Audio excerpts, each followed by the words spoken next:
नमस्कार दोस्तों, गोधन dairy farm में आपका स्वागत है। और आज मैं एक क्रांतिकारी किसान है, क्रांतिकारी पशुपालक हैं। गुजरात आनंद में बहुत सारे वीडियो सोशल मीडिया में आपने देखे होंगे। जानी मानी हस्ती है और इन्होंने बहुत सारी जानकारियां आपको दी है, पशुपालकों को दी है, किसानों को दी है। बहुत सारे किसानों ने इस दिशा में काम किया है और बहुत सारे पशुपालक ऐसे हैं जिन्होंने करने का सोचा लेकिन किया नहीं है। आज मैं इनसे कोई ऐसे सवाल पूछने वाला हूं जो आज दिन तक किसी ने पूछे नहीं होंगे। बहुत सारे चैलेंजेस हैं, उसके बारे में बात करूंगा। मेरे साथ में हैं जहेश भाई पटेल, गांव झरोला, आनंद के पास के। तो सर से काफी जानकारी लेने वाले हैं, बने रहिए वीडियो में। नमस्कार जहेश भाई, आपका वीडियो मैंने भी बहुत देखा है और सोशल मीडिया पे बहुत सारे वीडियो हैं, बहुत सारी जानकारी आपने दी है, बहुत अच्छी अच्छी जानकारी दी है। जिस पशुपालक ने कुछ आपके अनुभव से कुछ काम किया होगा तो शायद वो प्रॉफिट में रहा होगा, लॉस में नहीं रहा होगा, किसी भी दिशा में देखा जाए तो। आज इस युग में जो युवा सोच रहा है कि मैं डेयरी फार्म करूंगा और इससे एक अच्छा मुनाफा अर्न करूंगा, तो उसको कहीं न कहीं जाकर फिजिकली आप जैसे पशुपालक से मिलके कुछ ज्ञान लेके करना चाहिए, या फिर वो जैसे पेपर पे उतार रहा है कुछ ऐसी जानकारी यूट्यूब से या मीडिया से जुटा रहा है उसे लेके करना चाहिए। तो किस तरह से उसको इस व्यापार में आना चाहिए?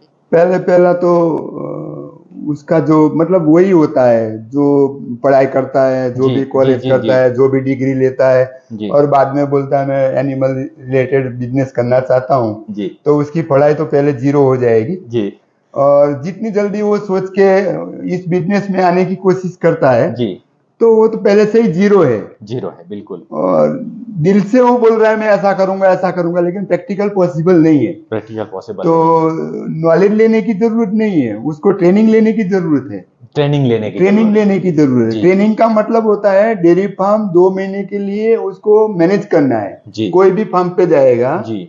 खुद का नहीं बनाना है। अच्छा, हम लोग सोचते हैं खुद का कर लेते हैं और हम सीख वहां सीख जाएंगे। जाएंगे। वो पॉसिबल ही नहीं है, क्योंकि पॉसिबल नॉलेज ही नहीं है तो सीख कैसे जाएंगे। सीख तो जाएंगे लेकिन उसे बहुत इन्वेस्टमेंट हो जाएगा अरे वो तब तक तो खत्म हो जाएगा।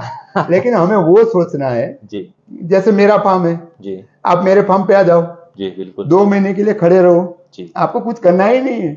आज आए हो, कौन सी गाय कितना दूध देती है, 24 घंटे में जयेश भाई क्या क्या कर रहे हैं, जी, बिल्कुल बिल्कुल। वही स्टडी करनी है। वही रोज study। उठ के वही स्टडी करनी है, जयेश भाई रोज क्या कर रहा है, हिट में आई तो कैसे आई, बीमार हुई तो कैसे हुई, उसका सिम्टोम कैसा था, कैसा था? हिट में आती है तो सिम्टोम कैसा था, जी जी और थोड़ा बहुत कम खा रही है तो क्यों कम खा रही है, पूरे दिन में कितना कितना खाना जा रहा है, कितना दाना जा रहा है, और क्या क्या हैंडल कर रहे हैं, जी। बच्चे की केयर कैसे कर रहे हैं, जब जी। गाय भी आती है तो कैसे केयर क्या कर रहे प्रोसेस हैं, होता है, वो प्रैक्टिकल देखना पड़ेगा। देखना पड़ेगा।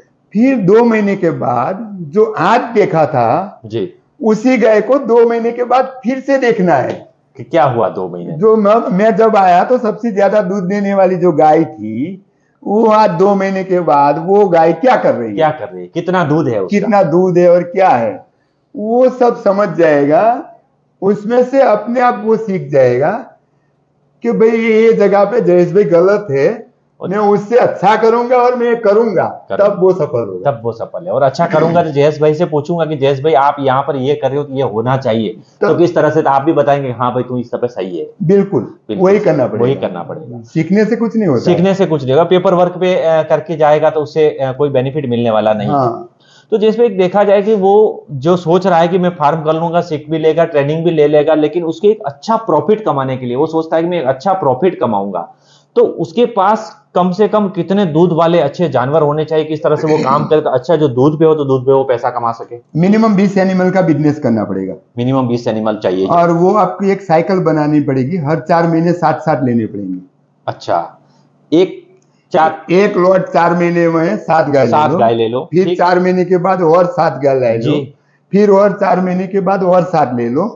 पहले वाला लॉट में जो 7 में गलतियां की थी, अच्छा, वो दूसरे वाले में चेंज होगी जी बिल्कुल। फिर 14 में जो गलतियां की थी वो और लास्ट में चेंज होगी। फिर जो 20 गाय में जो गलतियां की थी तब तक वो पहली वाली प्रेग्नेंट होके वापस आई होगी, तो एक साइकिल बनेगी, साइकिल बन जाएगी, और उसका जो फार्म है वो कहीं न कहीं मैनेज रहेगा। पैसे के बारे में, दूध के बारे में और रुचि के बारे में सब में मैनेज रहेगा। जैसे हमने देखा, आपने तो पशुपालन में बहुत ही अनुभव है, आपको बहुत अच्छा आपने पशुपालन किया और एचएफ पे आपने काम किया, हमने देखा है। लेकिन आपने एक जो काम किया है खेती बाड़ी के रिलेटेड में जो आप कर रहे हैं, जैसे गोबर से जो आपने खाद बनाया, ये जो चीज है ये कहाँ कहाँ उपयोग होती है और मतलब किस तरह से आप इसको सेल करते हैं, वो थोड़ा हमें बताइए। सबसे आसान और हमारी पुरानी संस्कृति, क्योंकि हम लोग पहले खेती करते थे तो जी। गाय भैंस की खेती गोबर से ही और उससे ही खेती करते थे। जी जी अभी सब साइंस के रिलेटेड सब सब्जेक्ट चेंज हो रहे हैं। जी हम लोग जो खेती कर रहे हैं वो साइंस के डिपेंड कर रहे हैं, जी लेकिन जमीन और साइंस दोनों में अंतर आ गया। जी बिल्कुल। हमने प्रोडक्शन बढ़ा दिया लेकिन जमीन के बारे में आज तक नहीं सोचा। नहीं सोचा किसी ने, हमारा पौधा क्या मांग रहा है वो नहीं सोचा। वो नहीं सोचा। हम खाली वही सोच रहे हैं प्रोडक्शन देने वाली वेराइटी कौन सी है, कौन सी है, और वही प्रोडक्ट लेके आते हैं और हम घर में खाते हैं, तो हमारी बॉडी में भी मिनरल्स कम हो गए। बिल्कुल बिल्कुल। तो हमारा जो काम करने का तरीका था उसमें अरुचि आ गई, ताकत कम हो गई, तो बीमार भी होते हैं। बीमार भी मेंटेनेंस मतलब हम लोग बोलते हैं कि हमारे जीवन में 10 का आता है, 10 साल आता है।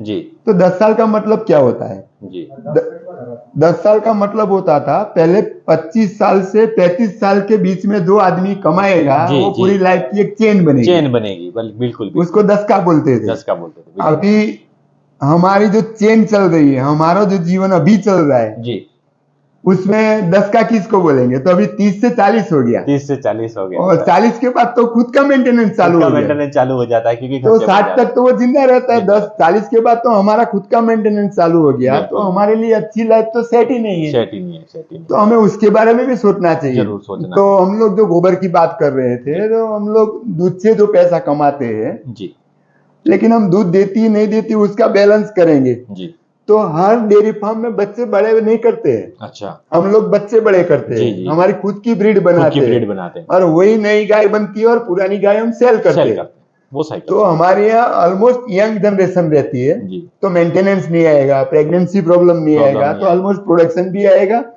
और नई गाय बनती जाएगी तो पुरानी गाय पैसा देके निकल जाएगी। निकल जाएगी वो। लेकिन साथ में हमने गोबर से भी वैल्यू एडिशनल किया। जी गोबर से हम खाद बनाएंगे, जी तो हम लोग एक ट्रैक्टर खाद लेके जो खेत में जाते हैं, जी हम ट्रैक्टर का पैसा गिनते हैं तो बहुत सस्ता दिखता है, जी लेकिन खेत में ले जाने का खर्चा, जी। फिर उसको भरने का ट्रॉली में खर्चा, जी फिर खेत में बिछाने का पैसा, और जो गोबर ले जाते हैं पूरा समर में डाल देते हैं। जी। और बात करते हैं कल्चर की, बात करते हैं बैक्टीरिया की, तो धूप में तो मर जाता है, मर जाता है, तो वो तो मिट्टी बन के रह मिट्टी जाता बन जाती है, फिर वो रिसाइकल होता है, फिर बारिश में वो एक्टिविटी थोड़ी बहुत होती है, तब नए बनते हैं, तब खेत में खाद अच्छा होता है। मतलब कुछ कुल मिला के एक ट्रॉली डालेगा तो उससे आधा तो वेस्ट निकल जाएगा वहां पर। आराम से हवा में भी चला जाएगा, सब कल्चर मर जाएगा। और हम बोलते हैं मैंने 1 एकड़ में 10 ट्रॉली डाल दिया, डाल के क्या किया? मिट्टी डाली, मिट्टी डाल दी ना, कोई फायदा नहीं उसका। गोबर का हमने मिट्टी बना दिया। तो हमने क्या किया, ये जो मशीन है उससे हम लोग वैल्यू एडिशनल कर दिया। तो फाइबर में हम लोग कल्चर कनेक्टिविटी करते हैं। जी आप एनकी पे डाल सकते हो, ऑक्सीबीटर राइजोबियम कल्चर डाल सकते हो, आप छाछ डाल सकते हो। हमारी अच्छा। संस्कृति है, हाँ। हमारा पेट खराब होता है, हाँ जी, तो हम हाँ जी। खिचड़ी और दही खाते हैं, दही खिचड़ी खाते हैं, और ताकि छाछ वो, ही हाँ, खाते हैं। जल्दी से ठीक हो। तो पेट में कल्चर एक्टिविटी बढ़ती है, तो बिल्कुल, हमारा बिल्कुल। फाइबर मैनेज होता है, तो टॉयलेट अच्छा होता है। बिल्कुल बिल्कुल तो हम वही छाछ हम ये गोबर में डालेंगे तो ये फाइबर को डाइजेस्ट करेगा, बिल्कुल और कार्बन कनेक्टिविटी बढ़ाएगा, और बैक्टीरियल लोड बढ़ाएगा, तो खेत में पॉपुलेशन बढ़ेगा। बिल्कुल। और खेत में हम चाहे तब बैग ले जाएंगे तो उसकी कनेक्टिविटी बढ़ेगी। जब चाहिए कि आज हमें डालना है कि तो आज ही बैग ले आज ही जाएंगे, बैग ले पहले से एडवांस जाएंगे। डाल तो के हम लोग 10 ट्रॉली डालते हैं और 10 बैग डालते हैं ना, हाँ तो तो बरोबर 20 ट्रॉली का काम 20 करेगा। ट्रॉली का काम करता है। यहाँ पर पशुपालक को जरूर ध्यान रखना चाहिए कि 20 ट्रॉली का काम इस तरह का करेगा। जैविक खाद है उसका और उपयोग हम लोग करें। क्या सोचते हैं, हम लोग बहुत सारे किसान आते हैं, बोलते हैं मेरे यहाँ 40 गाय है, हाँ। तो बोलते हैं गोबर क्या करता है, मेरे खेत पे कितने पड़ देता हूँ। मैं पूछता हूँ 1 एकड़ में कितना डालता हूँ, 20 ट्रॉली डालता हूँ। तो 20 ट्रॉली का मतलब क्या होता है, वो समझना चाहिए। तो उसको मैं पूछता हूँ 20 ट्रॉली डालने के बाद तेरा प्रोडक्शन कितना बढ़ा? जी तो बोलता है कुछ नहीं, वो तो सेम होता है, दूसरे का होता है, मेरा बढ़ा। तो इसका मतलब क्या होता है? क्या हुआ? कोई मतलब नहीं, बिना मतलब है, क्योंकि उसका उपयोग नहीं कर पा रहा है पशुपालक। कहीं ना कहीं देखो, फार्मिंग कर रहा है, फार्मिंग में दूध का प्रोडक्शन ले रहा है, गोबर जा रहा है, चीजें उसके पास है, लेकिन उसका उपयोग लेने का नॉलेज नहीं करता है, मैनेज नहीं कर पा रहा है। और नॉलेज भी है तो उसका उपयोग नहीं कर रहा है। किसान वही सोचता है खाली 2 टाइम दूध निकालो, उसका पैसा बनाओ, दूध पियो, चाय पियो, खत्म करो। वहां तक की सोच। तो वहां तक सोचेगा तो ज्यादा दिन तक फार्म चलेगा नहीं। जैसे कि आपने बताया पहले कि इस तरह की सोच अगर रखेगा किसान तो ज्यादा दिन तक टिक नहीं पाएगा। वो आराम से निकल जाएगा, आराम से निकल, उसको प्रॉफिट ही नहीं दिखेगा। प्रॉफिट ही नहीं दिखेगा तो और फिर धंधा करेगा। अभी जो टेक्नोलॉजी चल रही है, हमारे बच्चे जो पढ़े लिखे अभी जी। हो रहे हैं, तो वो भी सोचते हैं अरे ये काम करने से कोई बेनिफिट नहीं है। बेनिफिट नहीं है। लेकिन हमारा बेनिफिट दोनों साइड होता है। हमारी जी। खेती है, जी, तो खेती को जिंदा रखना है तो गाय भैंस चाहिए, चाहिए ही चाहिए। और उसकी जो बाय प्रोडक्ट है वो हमें खेती में यूज करनी पड़ेगी। बिल्कुल बिल्कुल और अभी आने वाले जो दिन है वो ऑर्गेनिक वाले दिन है, बिल्कुल। और खेत अच्छी करनी है, पैदावार अच्छी करनी है, अच्छा फूड खाना है, जी, तो हमें नेचुरल खाद बनाना नेचुरल खाद पड़ेगा। बनाना। जैसे जयेश भाई, हमने देखा कि आपको सरकार ने बहुत सम्मान पत्र दिए हैं, बहुत सम्मान किया है। तो हम कहीं जाते हैं तो हमारे पशुपालक किसान ऐसे कहते हैं दूसरे राज्यों में कि सरकार हमारा साथ नहीं देती है। इस विषय में आप क्या कहेंगे? सरकार किसानों का साथ दे किस तरह से?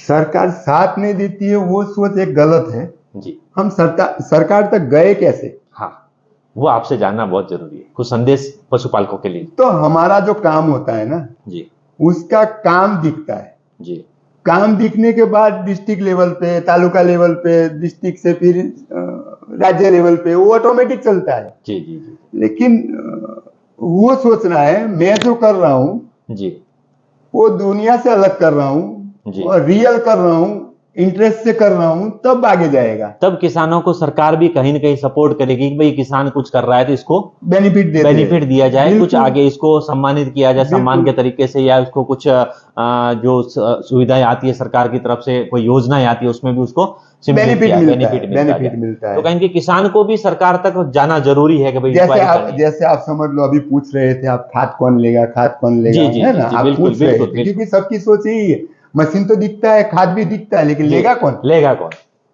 तो मेरी बात मैं करूं तो मैं अभी हमारे गुजरात में प्राकृतिक खेती के बारे में जी बहुत सारा स्टडी चल रहा है, जी और गांव लेवल पे हमारे यहाँ 4 मीटिंग होती है। जी जैसे अभी चालू हुआ है मौसम नया, जी। तो अभी 4 मीटिंग होगी, 100 किसान होंगे अच्छा, महीने में एक चार? मीटिंग। हाँ एक महीने में 4 मीटिंग बिल्कुल। और 100 किसान होंगे? 100 किसान होंगे। जी तो हमारे यहाँ कैसे मैनेज होता है, तो डिस्ट्रिक्ट लेवल से जी तालुका लेवल पे आता है, जी जिला मदनीस में, जी जी वहां से ग्राम सेवक आता है। जी हर गांव में एक ग्राम सेवक रहता है, जी उसी गांव का सरपंच उसमें ऐड होता है। जी। सरपंच और गांव सेवक दोनों मिलके किसानों को जमा करते हैं, जमा करते हैं, ये कहीं ना कहीं किसानों तक सूचना पहुंचती है। पहुंचती है। वो 100 किसान जमा होगा, जी। उसमें मैं लेक्चर देने जाता हूँ। अच्छा, बहुत बढ़िया जी। तो मेरा लेक्चर सुन के जो किसान करते हैं और मैं जो करता हूँ, दोनों में आत्मीयता बढ़ती है। बढ़ती है कि भाई उसके दिमाग में आता है ये बंदा बोल रहा है, मैं ऐसा कर ही नहीं रहा हूं, तो अच्छा, मुझे ऐसा करना है, तो वो हम कनेक्ट फायदे में होते हैं। कनेक्ट हो जाते हैं कनेक्ट होने के बाद मैं जो प्रोडक्ट बनाता हूँ उसका नॉलेज वही ऑटोमेटिक शेयरिंग हो गया। जी तो उसमें से 100 किसान में से 5 किसान मेरे यहाँ आएंगे, जी। वो खुद का छोड़ के मेरी बैग ले जाएंगे, तो मेरा तो मार्केटिंग हो गया ना। आपका भी हुआ और उसको भी कहीं कहीं उसका फायदा भी हो रहा बेनिफिट है, मिल उसका गया, भी बेनिफिट मिल गया, कुछ दोनों नया, तरफ। दोनों खाए। तो सरकार कहीं न कहीं आपके तक पहुंचने की कोशिश करे, तो अपने को भी थोड़ा सपोर्ट करना होगा, बिल्कुल आएगा ना, तो ही आगे बढ़ पाएंगे किसान। मतलब सरकार की सोच वही है, मैं जो कर रहा हूँ सब लोग करें, सब लोग करें, बिल्कुल बिल्कुल। वो तो वही करना पड़ेगा ना, एक अकेले से तो देश चलने वाला नहीं चलेगा है। ही नहीं, क्योंकि देश को चलेगा चलाने नहीं। के लिए किसानों ने पहले ऐसा चलाने सरकार से अच्छा है खुद का जो है उसका वैल्यू एडिशनल होगा, वे- और क्वांटिटी मैनेज होगी तो सबके साथ आएगा। सबके साथ आएगा, बिल्कुल आएगा। क्योंकि हरित क्रांति चली थी पहले, तो तो उसमें बहुत सबके सारे साथ अपने क्या आएगा ना, सबके साथ आया। क्योंकि जैसे अभी अभी एनिमल कम हो रहे हैं हर गांव में, जी, तो खाद नहीं मिल रहा है। खाद नहीं मिल रहा है, खाद नहीं मिल रहा है, इसलिए खेती में खाली रासायनिक ही डालते हैं। रासायनिक ही डाल रहे हैं। रासायनिक कहीं कहीं नुकसान ही कर रहा है, नुकसान ही कर रहा है, खेत में हार्ड भी जमीन नुकसान, हार्ड हो गई ना, जमीन भी हार्ड हो रही है, उसके जो उत्पादन होने वाले जो मनुष्य खा रहे हैं, जो उनको भी कहीं वो भी हार्ड हो हार्ड जाएगा, होता वो हार्ट अटैक ही आता हार्ट है। अटैक ही आ रहा है। बहुत अच्छी जानकारी आपसे मिल रही है।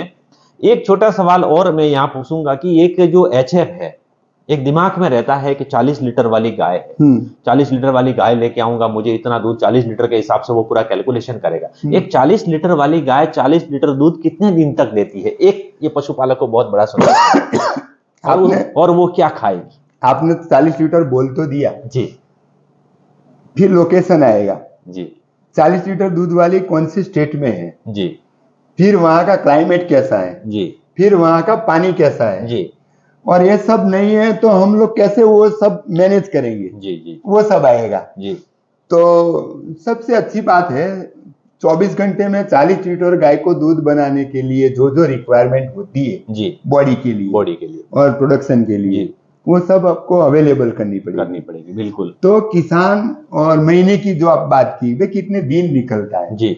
तो हम लोग ज्यादा दूध निकालेंगे हाँ तो उसका बॉडी लॉस नहीं होना चाहिए। जी बिल्कुल। जैसे जैसे बॉडी लॉस होगा तो ब्लड सर्कुलेशन डाउन होगा जी और खून कम होगा तो प्रोडक्शन कम होगा। जी बिल्कुल। फिर साथ में साइकिल आएगी, जी हार्मोन्स एक्टिविटी होगी, बिल्कुल। तो उसका हार्मोन चेंज होगा तो फिर प्रेगनेंसी के लिए तैयार होगी। जी तो हम लोग ज्यादा दूध देने वाली जो गाय होती है उसको प्रोटीन और एनर्जी जी। और ऑयल ऑयल। और हम जो क्वांटिटी देते हैं जी। वो कितने % डाइजेस्ट होगा। अच्छा। आप 40 लीटर दूध की गाय की बात कर रहे हो तो हम लोग ऑलमोस्ट 30% 28% प्रोटीन चाहिए, जी बिल्कुल। 6 से 7% ऑयल चाहिए, जी 3500 से 4000 एनर्जी चाहिए, एनर्जी चाहिए। जी एनर्जी चाहिए। जी। और साथ में हम दाना उतना देंगे तो वो बॉयल दाना देना पड़ेगा, अच्छा। स्टीम वाला देना स्टीम पड़ेगा, वाला हम कहीं। नेचुरल नहीं दे सकते। अच्छा अच्छा। क्योंकि उसको टाइम लगता है फर्मेंटेशन होने में। अच्छा। हम बॉयल वाला देंगे। हाँ। जैसे हम लोग पहले चावल कच्चा खाते थे, जी जी।